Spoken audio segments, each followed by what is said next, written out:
So as briefly mentioned, I'm Maya. I'm a product manager at GitHub. I work on software supply chain security.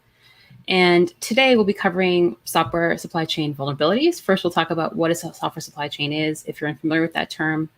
We'll dive right in and cover known compromises, and specifically we'll cover common kinds of attacks, where they're likely to happen, specific examples that have occurred in the last couple of years, and then that'll let us understand how and why these attacks happen.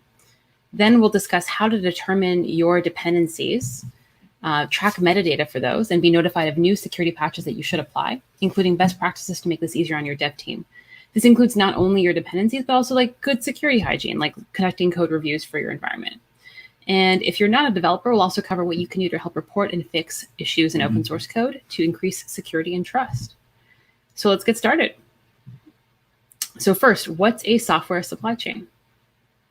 Well, it's everything that goes into your software and where it comes from, who wrote it, when it was contributed, how it's been reviewed for security issues, any known vulnerabilities, supported versions, license information, if applicable, and just everything, really. It's everything you could want to know about the software that you're running to help you determine your risk profile. So then a software supply chain is anything that goes into or affects your code from development through your CI/CD pipeline until it gets deployed into production. And why does the software supply chain matter as a concept? Well, software dependencies are pervasive, so it's normal for your projects to use hundreds or even thousands of open source dependencies that you didn't write yourself. Industry data suggests that anywhere from 85 to 97% of enterprise code bases come from open source, but that you depend on as part of your software. So if any one of these dependencies has a vulnerability, then chances are that you have a vulnerability as well. Being able to leverage the work of thousands of open source developers means that thousands of strangers effectively have commit access to your production code. So an innocent mistake or a malicious attack to your supply chain affects you deeply. Now, when we talk about dependencies, what's scary isn't as much your internal dependencies that you develop yourself, because hopefully you have controls in place for those. What is scary, though, are the third-party dependencies that you have externally, like open source code that your developers pull in. So I just love this quote. Every time you pip install, go get, or maven fetch something, you're doing the equivalent of plugging in a thumb drive that you found on the sidewalk into your production server. This is just so poignantly correct. When you pull in an external dependency, you don't really know what you're getting. It's not really any better than what we all know is a bad thing to do, which is plugging in a USB drive that you found on the sidewalk. We all know not to do that. But you should still be pulling code from open source, right? We don't want you to stop using open source. We don't want to make that harder. So how do we do so safely? Well, the issue in supply chain security is unpatched software. It's not your use of open source, and it's not specifically, big flashy software supply chain compromises, though we'll talk about that in a sec. Think about it this way. If a component in your code base is open source, and like we said, it's quite likely that it is, then if any one of those dependencies have vulnerabilities, you are potentially affected. How can you actually address that issue? Well, thankfully, people are pretty good at actually providing patches for open source software. And it's estimated that 85% of vulnerabilities in open source are disclosed with a patch already available. So then it's your job to deploy that patch. To be successful, you need to know what dependencies you use, know about the vulnerabilities in those dependencies, patch them, and then get back to work. And then when there's a new vulnerability, you want to be quick to discover it and react to it. At the same time, we hear from developers and security teams that today you find this hard. 52% of developers would say go even further, and they would say they find it painful to update vulnerable components. So that's where we should focus. We should focus on making the updating of vulnerable components easy and automatable. Now, like I said, this is the issue. Unpatched software is the issue. It's not your use of open source. It's not the compromises that are happening.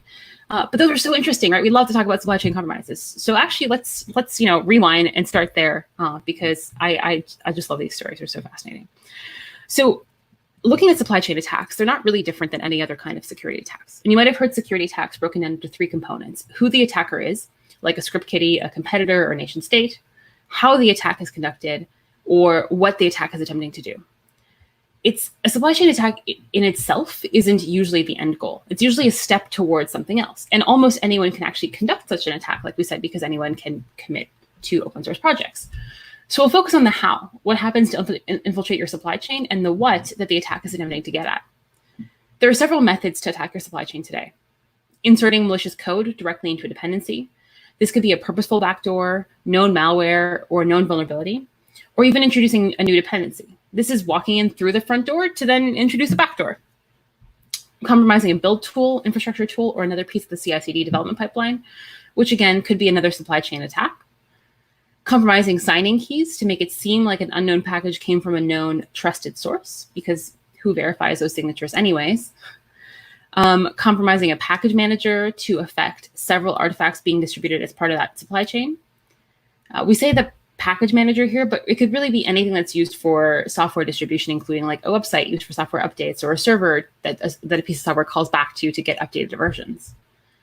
Compromised vulnerability reporting. So this is man in the middling the security at reporting address, getting into bug reports on a bug bounty site, for example, or even getting a fix onto fix or disclosure mailing list for a project ahead of time. This would allow a malicious actor to find out about a known vulnerability before it's widely announced and patched.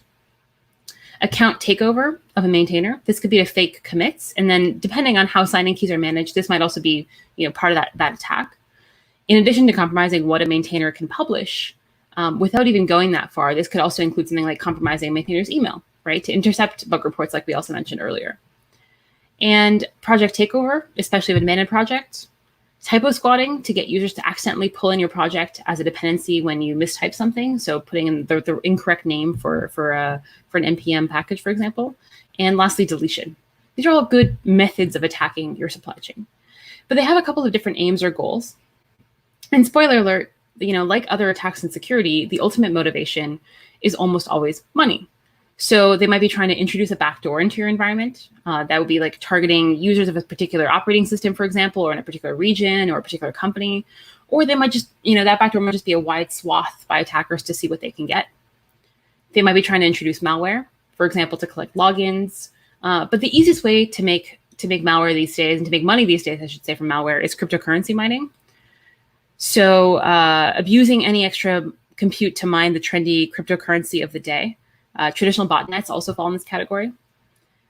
And service disruption. So this could be, for example, to take a service offline. So like I said, because some of these examples are really fascinating, let's spend some time digging into what we actually see, the methods and the goals that we see being used in the industry today for real events. So the first one we're going to look at is event stream. Event stream is a widely used Node.js library available via NPM. And when I say widely used, we're talking 2 million plus weekly downloads. So what happened? Well, in the fall of 2018, a user, Right9Control, volunteered to take over event stream on GitHub. It's a widely used package, like I said, but also not particularly well supported. So the author welcomed the extra help and even gave the newcomer publishing rights. I want to emphasize that the author is not to blame here, because we should have better ways to support these developers and also verify trust of our ecosystem. So they wrote in a GitHub issue, he emailed me and he said he wanted to maintain the module, so I gave it to him. I don't get anything from maintaining this module, and I don't even use it anymore and haven't for years. And then on September 9th, Right9Control, that's the new user, added a new dependency to event stream called the flat map stream. A week later, on September 16th, they rewrote the code to no longer require that dependency and tried to remove it. That change was made in the code base, but crucially wasn't pushed through to where the library is actually hosted in NPM, not through to the published package. And then on October 5th, another user, HugeGlass, added malware to flatmap stream. So then anyone who used event stream and pulled in the latest version of flatmap stream would receive this malware. This was discovered in late November 2018, meaning this dependency and malware was running for almost 2 months before it was discovered. Now, fortunately, this wasn't actually that bad. It was bad that we didn't find it sooner, but it was highly targeted. The malware looked to see if the host was a developer for a particular kind of cryptocurrency wallet, the Kopay wallet. And if it was, then it inserted additional code to be distributed to end users. This code scanned user deposits to see if their Bitcoin or Bitcoin Cash deposits were over a certain amount, and if they were, captured passwords and sent those to a remote address. The malware made it into a handful of releases of Kopay, unfortunately. It's not clear how much Bitcoin and Bitcoin Cash was stolen, if any, as a result of this. Another example, ESLint. I love this example as it's a supply chain attack that was trying to make more software supply chain attacks happen, so sort of like a meta attack. On the morning of July 12, 2018, new versions of 2 of the components of ESLint were published on NPM. Within an hour of the publication, a user filed a bug against the project, and the malicious packages were unpublished. So all told, they were up for less than 4 hours. And a few hours later, new uncompromised versions were published. So what happened? a maintainer of ESLint reused their password elsewhere and didn't have 2FA enabled. So attackers used credential stuffing to generate auth tokens for their account and start publishing new packages. The malicious versions of ESLint would try to connect to, download, and execute code found on pastebin that captured the npm-rc file, which is typically where npm auth tokens for publishing packages are stored. So by compromising one npm package, they were hoping to get credentials to compromise lots more npm packages. Now, since this malware was trying to capture npm credentials, the response to this issue had to be wider than just this one package. In fact, npm took the action to revoke all access tokens generated before the incident. That includes private packages. That's a lot of potential users affected by the cleanup of this incident, even though it was determined that only a very small number of packages and users were affected. So this is actually an interesting counterexample to some of the advice I'm going to give later, which is as much as I want you to automatically upgrade all of your dependencies, this is a great example where this would have been bad. For the downstream packages, you should make it as easy as possible to upgrade, but ideally a human is still in the loop, especially if you're publishing a new version. Right? Using a lock file also forces the explicit acknowledgement of any new versions that you want to use in your environment. Let's look at another example, Webmin. Webmin is a web app for managing Unix servers, like those running Linux or OpenBSD. In August 2019, it was revealed by a researcher at DEF CON that Webmin had a backdoor allowing for unauthenticated remote code execution. This allowed for earlier versions, any authenticated access, and then in later versions, only unauthenticated access that the installer had actually changed this authentication flag to allow for users with expired passwords to reset their passwords. The attackers also tried to turn on that flag by default in the main branch. This was disclosed by a researcher as a 0-day without previously notifying the project of the vulnerability. The backdoor was inserted as part of the build process. So interestingly, the attackers only compromised some of the distribution with valid Webmin and usermin code on GitHub, but backdoored packages only on SourceForge. The maintainers didn't clarify how this came to be. And this remained for multiple versions of Webmin, with backdoored versions being compromised and distributed for over a year, likely with the build servers first compromised in April 2018. Unfortunately, the maintainers even moved to a new build infrastructure in September of 2018 and copied over backups that had the backdoor included. So thankfully, they were able to fix the issue by rebuilding from source. But the lesson here is build from checked in source code that you have, for example, on GitHub, not from a local directory that you might have. And one more example here, Docker 123321. In May of 2018, several malicious images were discovered on Docker Hub. Cromtech found 17 images with plain names like Docker 123321, which contained malware. The Docker 123321 registry was created in May 2017, a year earlier, and malware was added in the summer of 2017. The community was actually pretty good at discovering these issues, with complaints made to Docker Hub in the fall of 2017. However, nothing happened, and these images stayed up, publishing continued new versions. Fortinet was able to link these images to a cryptocurrency mining botnet definitively in early of May 2018, and then the images were promptly removed from Docker Hub. So in that time period of almost a year, the 17 images in the registry were downloaded over 5 million times. These images contain some malware for mining cryptocurrency locally, which in this case was Monero, and sending it to a remote server. It's estimated that over $90,000 in Monero was mined by these images in that time period.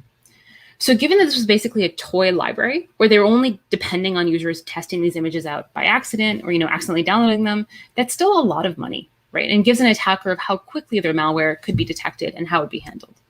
I wouldn't be surprised if this was an attacker POC. And looking across the board, the examples that I gave are not all of the examples that we know of. And even this isn't a complete overview, but just a reminder in case you didn't realize, we've been seeing attacks on the software supply chain for a long time, since at least 2015. And there are a lot more examples that I could have been listing. I could have listed here. This is just a select few of those attacks that we've seen. So now that I've scared you, let's, mentally go back to what I said at the very beginning. The issue isn't, compromises. You're not going to be targeted by some very specific, nation state attacker. Again, unless you have good reason to think you're going to be targeted, in which case, yes, you very well might be. But the average developer, the average shop, the average enterprise user should be concerned about patching software, right?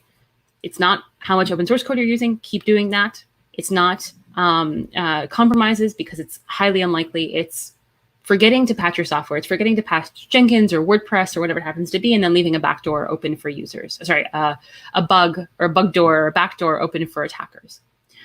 So like I said, let's get back to the real issue where we should be focusing, making patching vulnerabilities easy and automated. Now, to improve the security of the supply chain, we need multiple sets of users to collaborate. We need to make sure that the tools that we have in place for all users, that they work for all users, for developers, and that includes enterprise security teams, for maintainers, and for security researchers. So what do each of these sets of users care about? For developers, as we said earlier, you want to make sure that your software is safe and then get back to development. To be successful in addressing supply chain risks, you need to know your environment, that is, what dependencies you use, manage your dependencies, that is, know about vulnerabilities in those dependencies and patch them, and monitor any changes so that you can address them promptly. When there's a new vulnerability, you want to be quick to discover it and react to it. If you're a maintainer, you want to address any newly discovered vulnerabilities in your environment and let downstream consumers know about a fix or what they need to do to protect themselves. When there's a new vulnerability, you want to quickly develop a fix and then disclose it.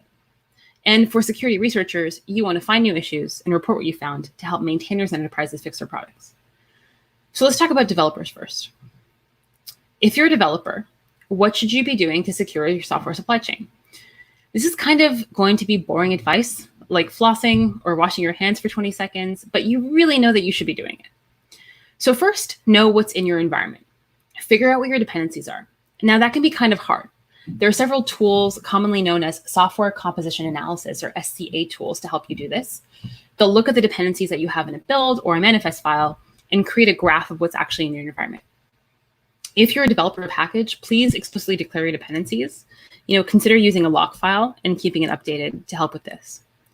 If you have restrictions on what can be in your environment, this is also when you'll want to analyze those. For example, your team might not want to use certain licenses, or you might find an unwelcome surprise in a dependency you didn't know was there.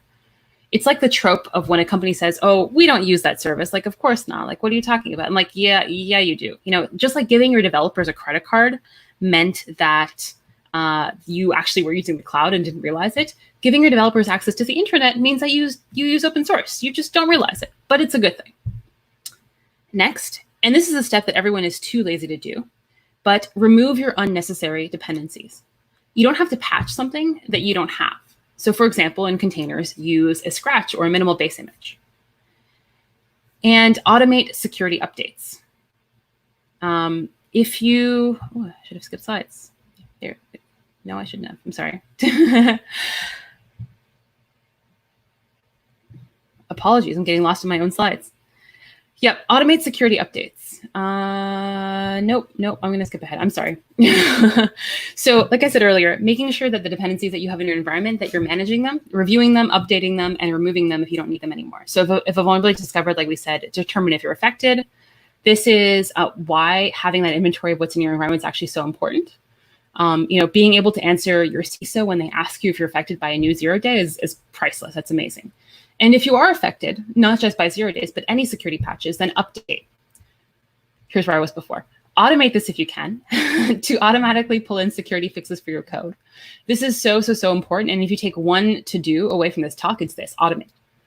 Whitesource found that in their latest state of open source vulnerabilities report, 85% of open source vulnerabilities have a fix already available at disclosure. So then what you need to do is apply them. And you can fix things so much faster and save developer time with automation. We have a free GitHub feature called Dependabot, which automatically sends you a PR to update you with a patched version of a dependency when a security issue is found. And for repos that have Dependabot security updates enabled, the mean time to repair, or MTTR, is only 40 days. Now, fortunately or unfortunately, I can't actually compare this to repos that don't have these feature enabled on GitHub because we respect your privacy. And so if you don't turn the feature on, then we don't know about your vulnerabilities. So I have to compare to industry metrics. And the industry says that this currently takes months, right? Sonatype says that MTTR for time from vuln disclosure to patching in a project is 180 days.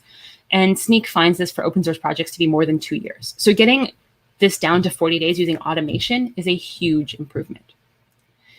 Now, if your testing isn't good enough that you actually feel confident doing that using automation, then just make sure you're up to date with what's going on. Pay close attention to security advisory emails or alerts or Twitter or however you get your latest vulnerability information. And really importantly here, know that you can patch. right? Testing this out and making sure you can actually apply a patch quickly is a great way to spend some time during quarantine. What else should you be doing to manage your dependencies? Review any changes to your environment. That is, as part of a new PR, check what's being added to your environment in terms of new dependencies and specifically any vulnerabilities in those. And the last step that I mentioned earlier, apologies, that everyone is too lazy to do, but remove unnecessary dependencies. You don't have to patch something that you don't have. So for, like I said, for containers, scratch your minimal base images. Lastly, verify if and when you can what's in your supply chain and how you're managing it. So audit what's actually in your environment. Again, to make sure the controls and tools that we talked about are actually working. Especially if you're part of a big company, audit and monitor your performance. How quickly are you able to address newly discovered vulnerabilities? Scan your code and packages for known vulnerabilities. Run tools like NPM audit to verify your packages before you pull them. Check the checksums, of what you're actually pulling to verify that these are what you expected. I know nobody's doing that, so please do that. And if you have resources to conduct more thorough audits, please do. And if it's applicable, publish the results in a way that's respectful to the maintainer. Say, hey, we did a security audit. Here's what concerns us in our environment. And we talk to the folks, engage them, help them. Just like we want to help open source by contributing code, we also want to help open source become more secure. And lastly, apply policies to enforce new issues from being introduced and what you'd like your environment to do. For example, do you want to review your packages on a regular basis and remove those that are too old? Do you want to only introduce dependencies that have been vetted by a particular team? Whatever you wish to do, take that long, slow step of moving from audit to enforcement, working with the developers in your organization so that you don't slow them down by making these changes, right? Automation here, again, is key to making this possible. So overall, like I said, it's really boring advice for developers. Remove what you don't need, patch what you do, and just do it regularly. Just patch. And on GitHub, there's a bunch of free features you can take advantage of to address some of the steps I just mentioned. Open source users, please enable these. Please use these. Dependency graph identifies all upstream dependencies and public downstream dependents of a repository or package. Items are automatically added when you add a new dependency. Depend-about alerts notifies you of repositories affected by a newly discovered vulnerability. Depend-about security updates will send you a pull request to update a dependency to the minimum version that resolves a known vulnerability. And lastly, depend-about version updates your dependencies on a regular basis, keeping them up to date, even when there isn't a new vulnerability, by checking for new versions on a configured schedule. So these are all on for public repos by default. They're all free, and you can enable them for private repos as well for free. So please do.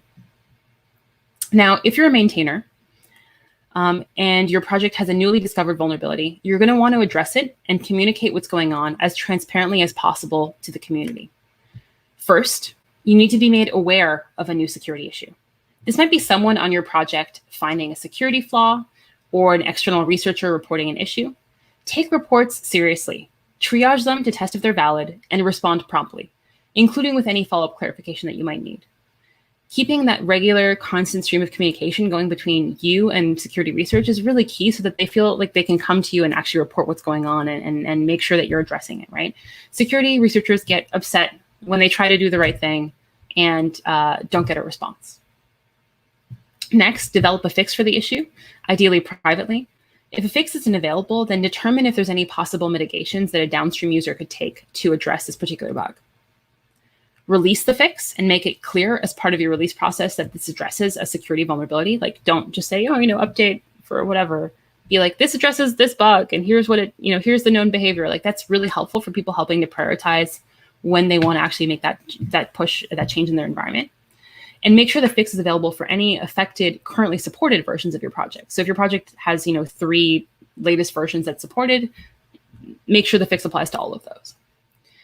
And as part of that release, notify your users. If that's the entire release process, then that's fine. If you have a mailing list, this is a good time to make use of it.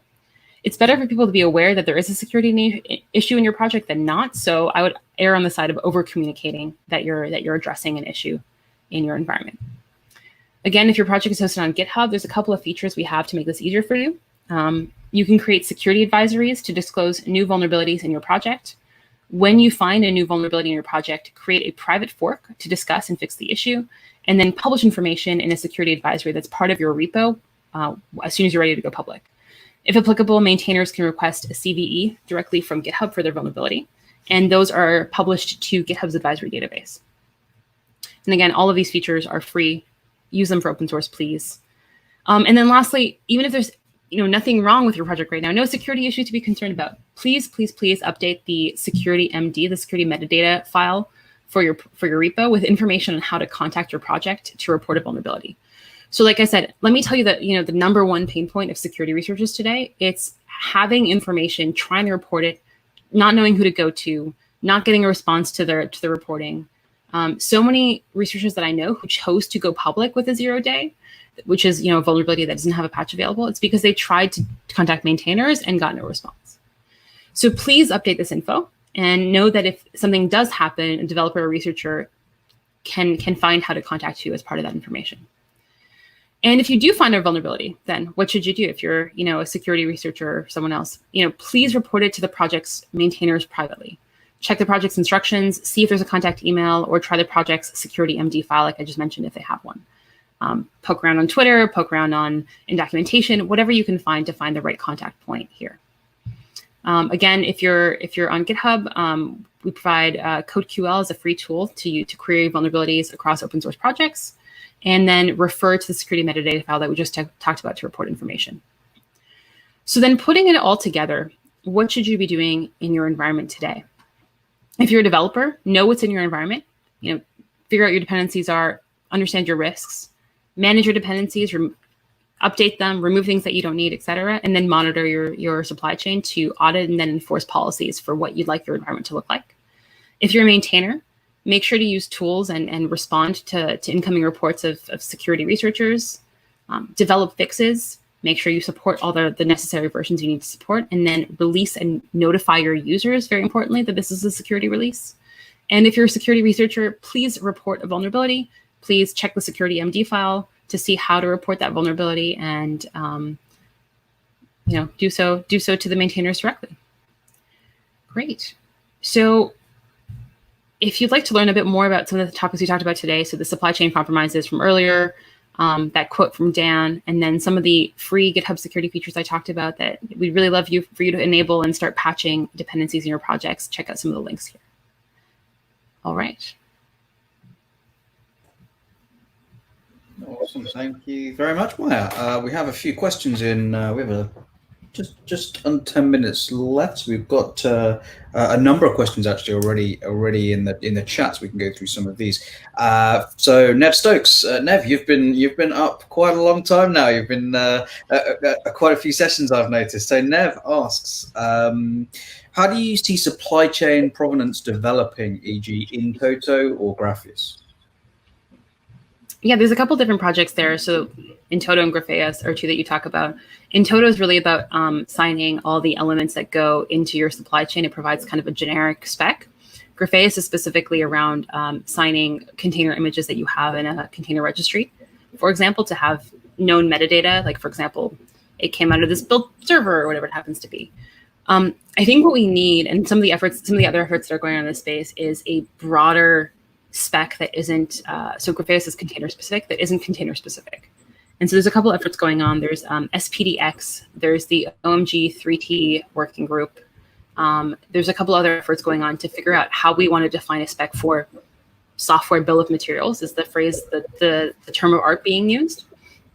And some of that would include some of the provenance origination stuff that you're mentioning, like that's possible within Toto and Grapheus. So the idea, the goal of what we're aiming for is being able to see, with a particular package that you consume, for example, what repo that package came from, how it was built, who built it, et cetera, who contributed to that repo, like having all of that information that you can consume at the end to decide whether or not to pull that package is the goal. We are still very, very far away from that reality today, but some of the work around software bill of materials specs is the way to go there. Cool. Another question from coming in from Andrew Hawley. Andrew asks, so for software composition architecture style tools, what are your thoughts on open source SCA tools versus commercial tools for SCA? I think it really depends what you're using them for and what your project, et cetera. If you're an open source project, there's some great open source free SCA tools out there, and I would argue that's probably good enough for your open source project. If you're a small company, probably the same. If you're a larger company, typically what you're looking for is some other features in your SCA tools. So some of the things I see people ask for are things around like license compliance, for example. Tell me that I don't have any copyleft licenses, right? I'm an open source project. That doesn't really bother me, but I am, a large bank. I really want to make sure that I don't have anything like that in my environment. And so in that case, people go towards commercial tools to find some of that functionality. Cool. Hamad Smoros asks, what do you think is the reason teams are no longer willing to report security flaws to users? Yeah, I wonder if you're asking about security researchers to projects, or from security, like within a company, security teams to developers. I think I see both of those as being pain points in different ways. So for security researchers to projects, for example, the main pain I hear is just not knowing where to go. I think security researchers, if you ask, there's a really good report by HackerOne called the Hacker Report, I think it's called. And one of the questions they ask is, why do you look for bugs in software? And it's like, because I love the product, because I want to help the company. So I think a lot of people think that, oh, this researcher is being really mean and they found a 0 day in my project and they're being really hard and, reporting it to me and they're demanding all these things. It's like, they're trying to help you most of the time, right? Most of the time they're trying to help you. So making it really easy for them to help you is really what you're looking to do here. Now, if I take your question a slightly different way, which is, why are within a company, how come security has a hard time talking to dev, right? That's the whole like DevSecOps mentality. Historically, very siloed organizations, historically security seen as a gatekeeper, seen as the last thing you need to get approval for before you can ship to production, seen as slowing you down, seen as, I'm sure there have been a ton of talks today on DevSecOps and what that means and how to make that better. The main issue that I would see there is security teams feeling like they can't report something because they don't want to slow down developers, and likewise developers feeling like they can't ship something because they don't want to anger security. And so just kind of like any bad situation, like talk it out, maybe meeting and seeing what your actual requirements are and why you're doing what you're doing will help you figure out how to solve that in your environment. Awesome. Really interesting question just coming from Brandon. And I'm going to kind of add something to this question as well. So the question is, what can't we automate in AppSec? And I guess the secondary question to that is, when we do automate something, what happens when we can't add that into a reasonable at a reasonable speed so that it affects our kind of like CI/CD delivery? Yeah, there's a lot of things that can be automated. And I'd like to get to a world where a lot more things are automated. I think the big issue that we're going to run into as a security industry for patch management, for some of the stuff I was talking about today, patching your dependencies in the next couple of years, is going to be testing. You can automate stuff as long as you know that you can you can run your tests and see that they don't fail, and then you can build and deploy and all that stuff, like magic happens, right? But if you don't have good tests in place, then automation doesn't really help you, because you don't actually know if anything's changed or broken in your environment. I think the other kind of angle on this is a little bit of what I mentioned earlier with like ESLint as an example, which is, had you automated that, it would have been much worse. You'd have picked up something bad and deployed it to your environment and not known the eventual impact would have been much bigger to the industry. So I think the lesson there is, for now, we still need humans in the loop for a lot of this stuff, to do some nominal security review, to do some understanding of whether or not this actually needs your environment, et cetera. Ideally, in a couple of years, we'll be able to have enough data, enough information that flows downstream, like I said, from something like a software bill of materials, that we'll know if something looks really fishy. But we're not there yet. We're really not there yet. And so, automate, and then the riskiest things that happen in your environment, please still have a human in the loop checking what's going on, right? Automation should be around saving your security team time, not eliminating your security team.